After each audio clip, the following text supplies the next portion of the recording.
บายดีพี่น้องสบายดีตอนเช้า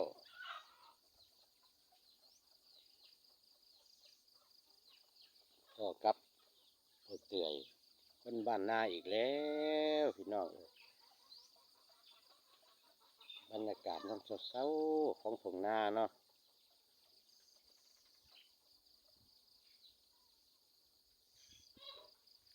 บรรยากาศมันนี่กับฟ้าขึ้นพี่น้องเอ้ยแต่ว่าบ่มีฝนดอก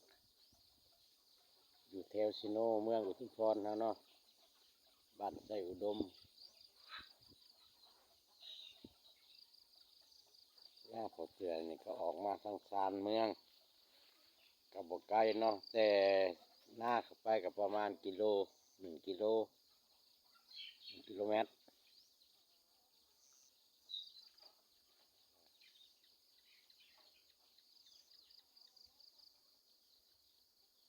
เขาหน้าพอเตือนบ้างเบื้องโน้นเตาถ่านเบื้องโน้นผาจิ้วพี่น้องเลย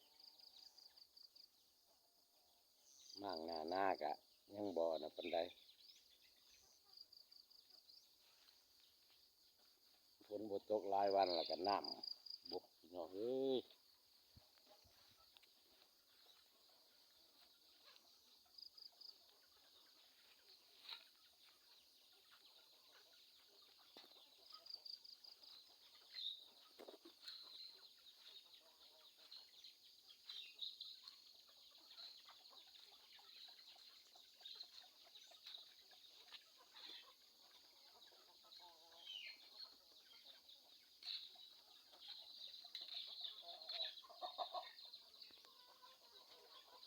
นี่นางกำลังเลือกไก่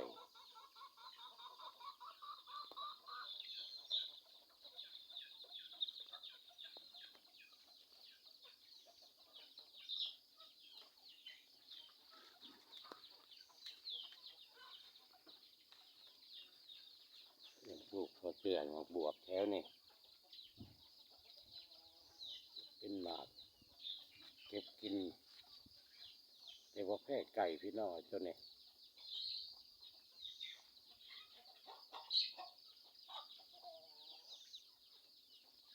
ตามกกไม้แต่ละบ่อไอ้เขียวพูนแต่ละพูนยังหลายเก็บแกงใส่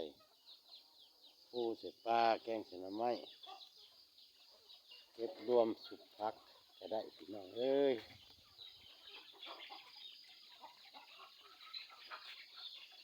ไม่ดูพอเตือนนี่ก็มีอยู่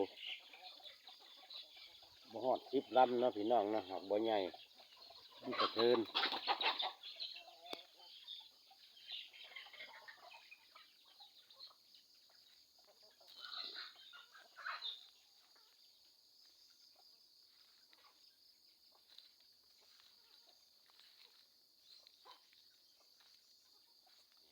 พี่น้องเครื่องบวกกำลังเป็นดอกเป็นหมากก็มีกำลังแม่นางบิดเป็น1 2 3 เทื่อแล้วเนาะพี่น้อง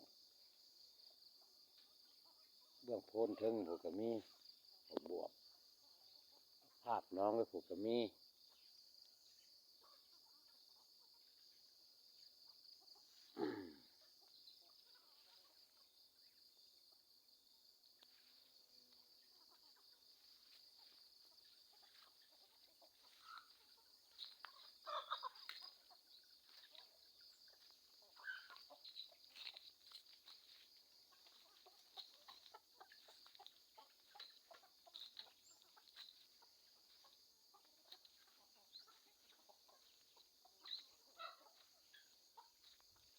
ก็สีไข่ก็มีแต่ก้อนใหญ่ๆพี่น้องเอ้ย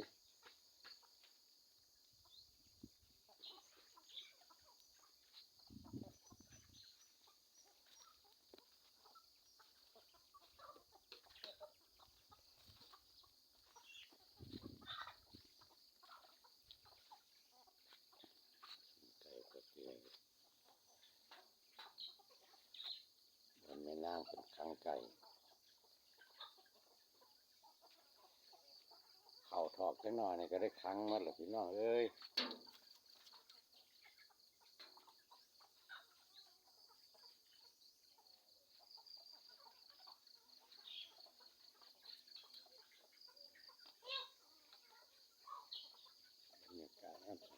นะพี่น้อง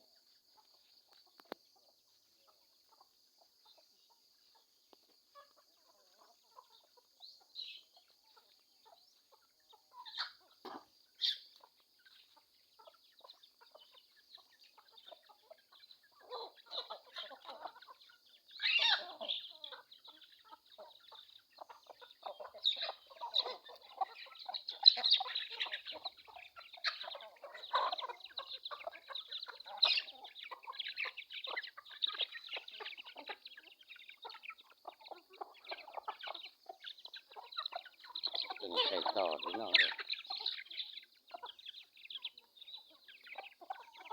ต่อเป็นเนาะ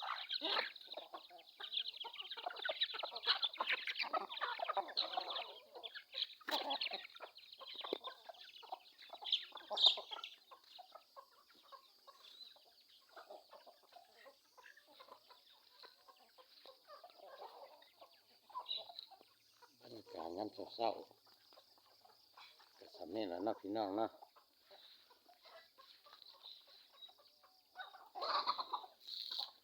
แล้วอันนี้ก็พอใจเขาปักคลิปไว้มีเนาะพี่น้องเนาะไว้พอกันคลิปหนะอย่าเจ็บอย่าจนพี่น้องเอ้ยสบายดี